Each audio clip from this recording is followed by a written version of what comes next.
He wanted to somehow save up enough money and open up his own mechanics shop, his own auto shop. And his father was a fisherman, as was his uncle. And so that's kind of after he got finished with school what he got roped into. He worked on a fishing boat. But at age 19, a boat that he was working on capsized and sank. And he pretty much just said, I've had enough of this. And it wasn't too long after that his uncle also died on a fishing boat.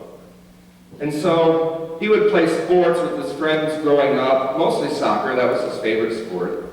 He'd play a little bit of baseball, but see, he hurt his ankle, and so it kind of put the kibosh on his soccer career. And so he started playing more baseball. But because they were so poor, he would use cardboard milk cartons as a glove. And for bats, they would use sticks that they pulled down off the tree. And the ball itself was always so tattered and worn and beaten that they would cut off some of the fishing net. And they would wrap it around the old tattered ball and then wrap it in duct tape so that they would have something that was kind of like a ball, at least the right size, if not the right consistency. And so he continued to play baseball. He was an okay shortstop. He ended up playing for an amateur league there in his town in Panama. And eventually some people said, you know, he's not too shabby. Maybe we should give him a look. But the interesting turn came when, in one of the games, their pitcher was just so abysmal. He really sucked. I mean, it was a bad game for him. And so they called him up. He really volunteered. He says, hey, I'll give this a shot. And so he was pitching, 85, 87 miles per hour. Didn't have a whole lot in his repertoire, but he did okay. And he got noticed. And so some scouts came down to check him out from the Yankees. And they brought him up into this Gulf Coast League, which is kind of the bottom of the bottom of the bottom of the minors for the farm leagues or the pickup leagues for baseball. And so he was playing there, and he had some really good games. That got him noticed, got him brought up a little more, but when he got into the majors, when in 1995 the Yankees finally decided to go ahead and play him on the big team, in the big leagues, he had a terrible season. He had a 10.2 ERA for the year, blew a number of games, it just wasn't good. And he ended up having to have elbow surgery because his throwing motion had such a hard crack of the wrist in downward motion that it messed up his elbow, and he had to have it surgically repaired. And so a lot of people thought that he's done. He's done. A lot of the talking heads said that, no, this is pretty much the end of his career. He's not going anywhere. Well, he proved them wrong. Mariano Rivera retired last year, being known as the best closer that ever played the game. So he started off with some really rough circumstances, but took this idea of having the audacity to think that you can ever overcome obstacles and things in your life that might look like you're just not going to make it. Like it's not going to turn out so well. But somehow he pulled through that. Through skill, through hard work, through God smiling on him or something. A lot of things fell in place for him to end up where he did. And he says that himself. He says, it wasn't just me. There's these weird circumstances of being in the right place at the right time all the time. And having good games when he needed to have them. So, dreams. So let's not be shy here. What are our dreams? Jim Collins, the Stanford professor who wrote Good to Great and Built to Last and all those good business books about companies that showed the difference between the companies that were mediocre and the companies that really broke through. He said we have to have BHAGs, big, hairy, audacious goals. So somebody throw me out some years. What are your big, hairy, audacious goals? What are these goals that seem completely impossible, but yet you feel it's what you were made for? A An end to poverty, okay? Yeah, and that's a good point. They can be goals for community, they can be individual goals, they can be collective goals, yeah. Okay, ending poverty, sure. 50-person choir, I like that. That's kind of.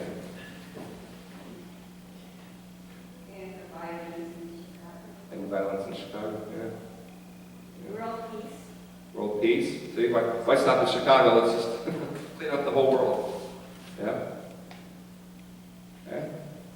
What else? Retire now. Let me know how that works for you.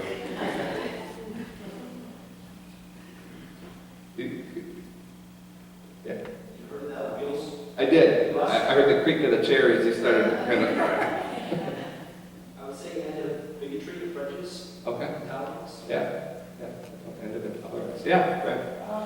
Cure for cancer, AIDS, and insidious diseases. Yeah.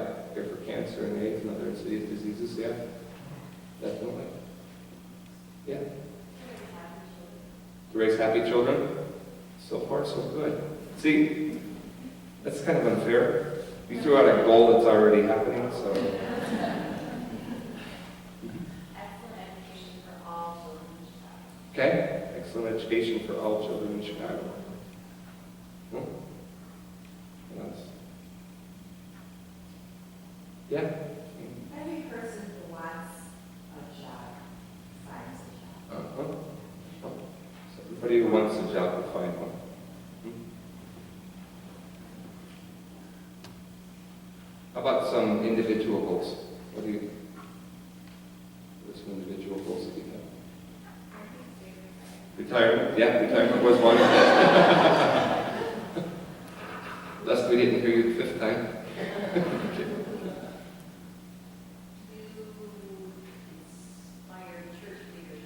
New inspired church leadership.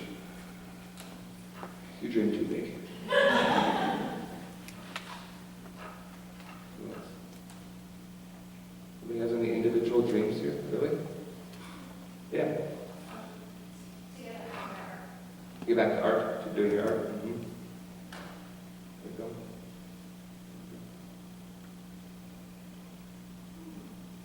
Yeah, I think mine would be to be able to affect change in a way that it actually does lead to change or action, you know? Maybe through writing. I like to write. I'd love to put out books that people actually read and do something about, such as education, jobs, and end of bigotry and things like that. It was very frustrating. I met with the clergy advisory council and this community organizing group, and the leader of the community organizers, she said, churches are the worst to work with, particularly the pastors. Really. There was one, she said, who said, I'm getting ready for retirement, so I really don't have time to get involved in the community. And she says, so when are you retiring? Oh, 5 years. Really? But that's how it is, right? I mean, pastors especially get in their little clusters of their own like-minded theologies and build up their walls and just don't want to work with people. God forbid we should do anything that Jesus actually did or taught. Let's just argue about what we believe about Jesus. That's ministry, yeah, okay. I dream big too. Anybody else? Okay, so these are our dreams, things we've thrown up in the air. We've made them public now, they're spoken. So what's stopping us? Everybody's got those, some of them are individual dreams and stuff that are in your head that you didn't voice. So picture those, or the community ones, the collective ones. What's stopping us?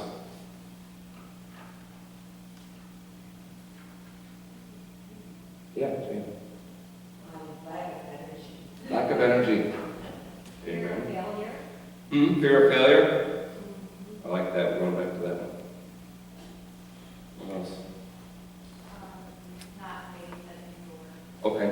Okay, just not having the faith that it's possible. Yeah. For sure. Yeah, we all know that Obama had the book, The Audacity of Hope, which he took from Jeremiah Wright. It's the title of one of his sermons. I think he's still up for somebody else too. So guess what I'm doing today? But this painting is called Hope, believe it or not. And she's blindfolded. She's got one string left on her harp there. One string. So it's kind of, as long as there's that one string left, there's still hope, right? That's the imagery I think we take from this. You talked about fear of failure, or the lack of faith that something can really happen. So therefore it does take audacity to hope, doesn't it? I mean, unless we're just doing this thing where we say, I hope so, but we don't really mean it, we really don't care. I mean, that's one way to do it, I guess. It's pretty boring, though. What else? What's stopping us? Anything else besides fear? Because I think fear ties right into that lack of hope, right? Yeah. Excuses, right? I don't have enough money. Yeah, absolutely. Which I think too relate back to the fear, because we're scared to do it, so we make excuses for it to kind of cover us. Yeah. So, what's the worst that can happen? Pick any of those goals, okay? What's the worst that can happen? Stay the same. Yeah, things stay the same, right? Yeah, absolutely. Despite trying or despite not trying, right? Yeah, things stay the same. What else? Being disappointed, falling flat on your face, especially publicly. Oh, yeah. Actually, that's kind of cool. Letting down other people. Yeah, absolutely.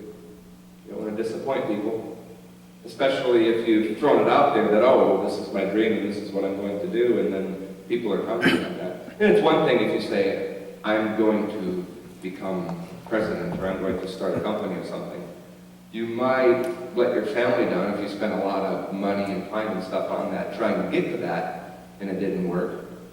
But for the people in the periphery, it's no skin off their back. I mean, they may be like, figured you weren't going to succeed anyway, so I don't care.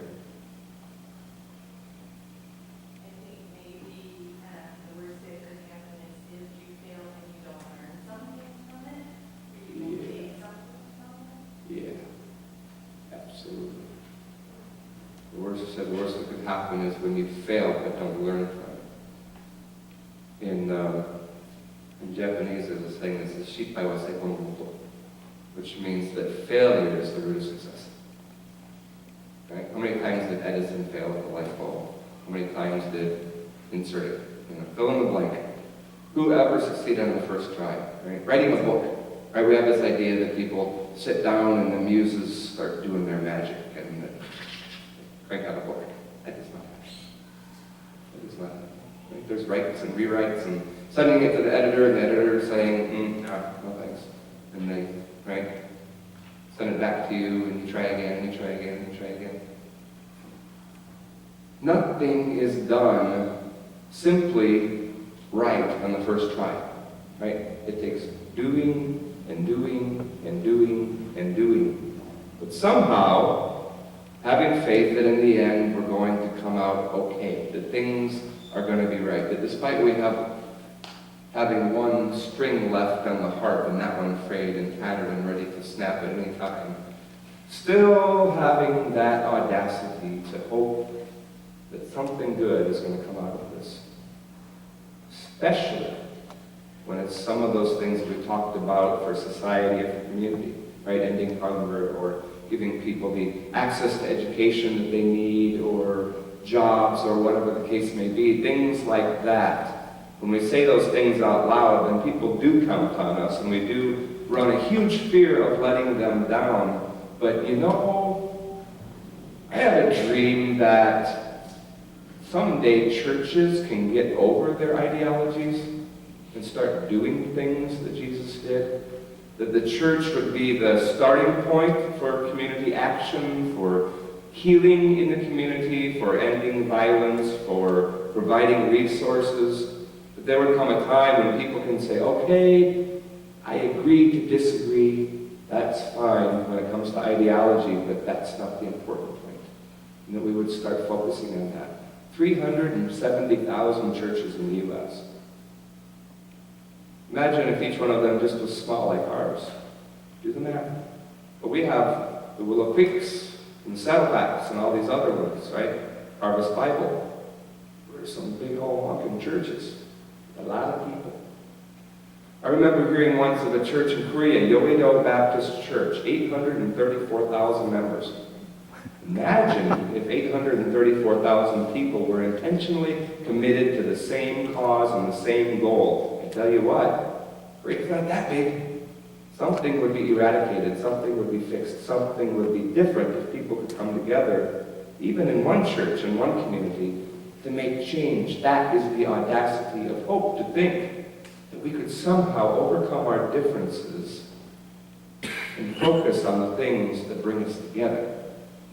Those passions, those needs, the things that keep us up at night because they twist our stomach because we can't imagine that little kids are getting shot on the street.